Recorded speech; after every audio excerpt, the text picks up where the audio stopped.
the revolutionary act is the self-care. It is ensuring that we don't burn out. It is ensuring that we're eating every day, that we're doing the things that replenish our soul. You know, what brings you joy? Because it's very easy to lose yourself in this world, and it's very easy to have anything that you're already experienced be exacerbated.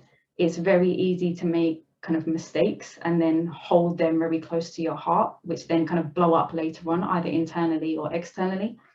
And I think, you know, for me, whether it's kind of specifically working in criminal justice, whether it's kind of working in youth work and youth violence, if you're working with people who have experienced trauma, that is always going to have an effect on you.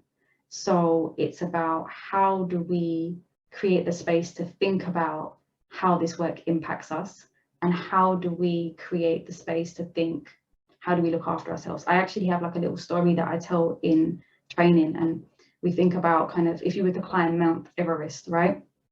And people climb out Mount Everest on purpose, yeah? No one's forcing anyone to do that. That would be cruel and unusual. So we do this work because we want to do it. It's genuinely something we want to do and we want to achieve.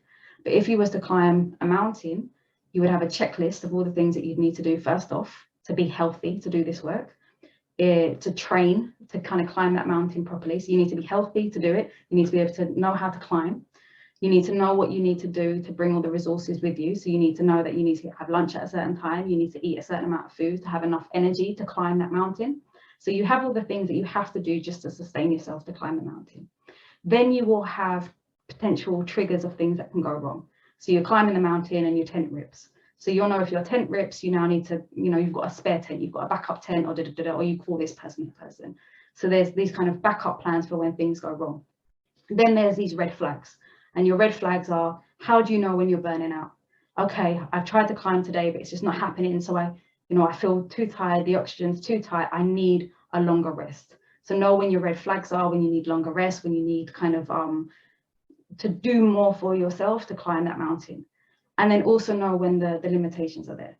If there was an avalanche, if there is a storm, if there's something fundamentally going wrong that you can't control, you need to not climb that mountain because it's too harmful. You need to come back down, you need to replenish, you need to replan, and then you need to try again if you want to, or you just don't climb that mountain.